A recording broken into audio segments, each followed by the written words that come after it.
I did a couple of practice stitches on this first padded shoulder strap that I decided not to use.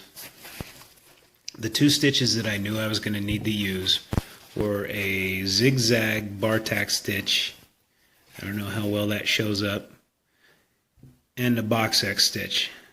So I practiced it on the end of this shoulder strap, and the padding is so thick that it's hard to get under the presser foot, but I basically just compressed it down as much as I could, pushed it up under the presser foot, and to my surprise and delight, it was actually able to sew through it with no real problems.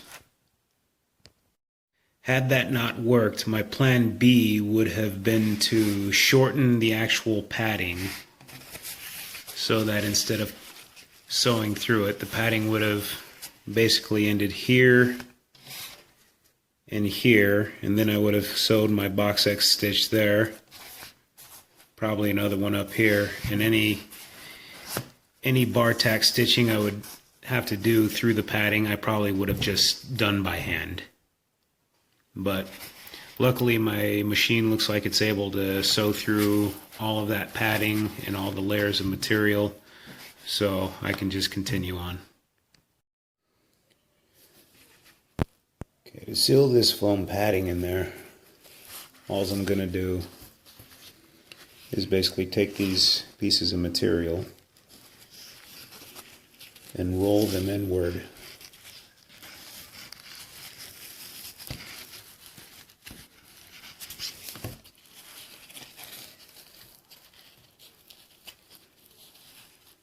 Just so that when I sew my seam,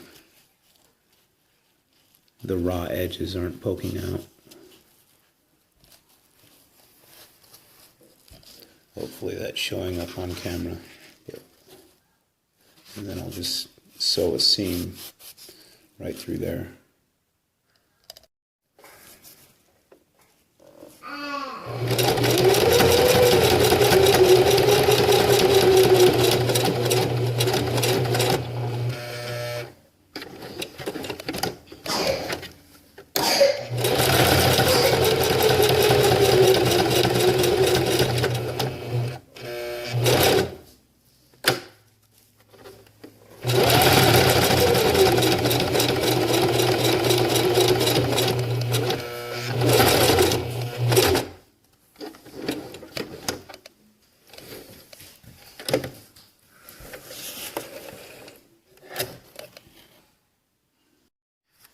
Okay, now that we got our ends sealed up, I'm going to start adding our hardware and our nylon webbing. We're going to have a long piece of nylon webbing going all the way up the center of the foam padding.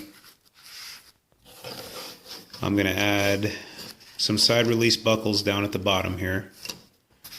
I'm also going to add some of these tri-glide sliders for adding a sternum strap later. I'm going to add in some of these D-rings and some ladder lock buckles at the top.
So that first box X stitch was not easy to accomplish.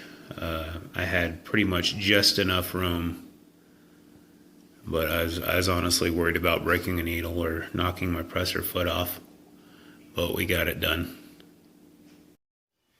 So what I ended up doing was taking this piece of nylon webbing, running it through this ladder lock slider here, going back down and then back this way. And that's the tag end of it there. What I originally planned on doing was putting another box X stitch underneath the ladder lock slider, but I was having too much trouble getting that accomplished. My machine kept jamming, so I ended up just doing 3 bar tacks. It probably doesn't look as good, but hopefully it works just as well.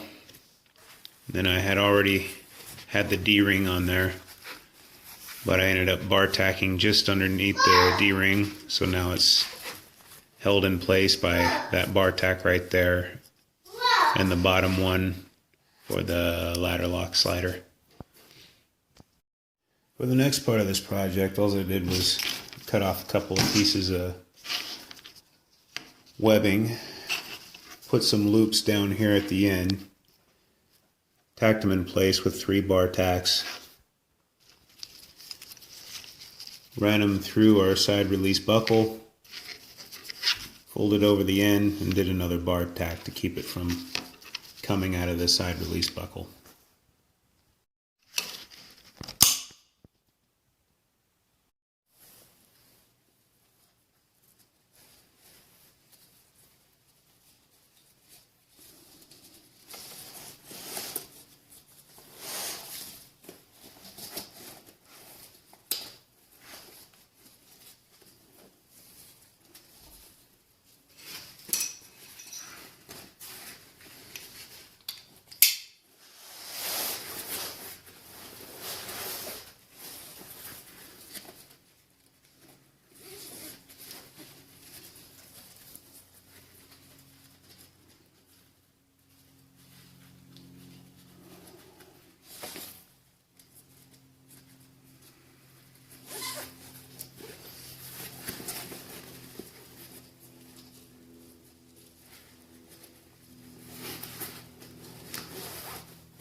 I'll still need to add a sternum strap to these pads, but I think for the most part that worked out the way I intended.